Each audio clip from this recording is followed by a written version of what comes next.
চলে এসেছিলাম কলকাতার জীবন্ত কালী মন্দিরে, মা শ্যামসুন্দরীর মন্দির।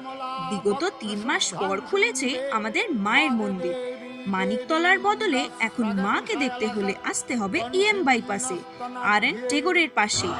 যাদবপুর স্টেশন, আমরি, মুকুন্দপুর থেকে সোজা একটি অটো নিয়ে চলে আসুন আবেদিপ্তা কমপ্লেক্সের গেট নাম্বার 1-এ।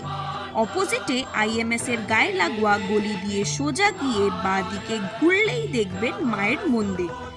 ভক্তকে স্বপ্নদেশ দিয়ে এখন মা আছেন এই বাড়িটিতে। শুনে নেওয়া যাক মায়ের মন্দিরের সেবায়াতের মুখে কিছু কথা। দিন সকাল 8টা থেকে দুপুর 1টা পর্যন্ত খোলা, বিকেল 4টা থেকে রাত্রি 8টা পর্যন্ত খোলা। সবাই মায়ের কাছে আসুন এবং মাকে 28টা শনিবার দর্শন করলে সমস্ত গ্রহদোষ কেটে যায়। আসুন, আপনাদের মা আপনাদের মেয়ে অপেক্ষা করে বসে আছে। মন্দিরের বাইরে দাদার দোকানে পাওয়া যাচ্ছিল কলা, আতপ চাল, পদ্মফুল, চকলেট, মায়ের ফটো ফ্রেম, আলতা, সিঁদুর আর ফুল। মায়ের সাথে বিরাজমান জগন্নাথ, বলরাম, সুভদ্রা, মা সরস্বতী এবং ভালো করে দেখলে দেখা যাবে মায়ের বেদিতে রয়েছেন নবগ্রহ।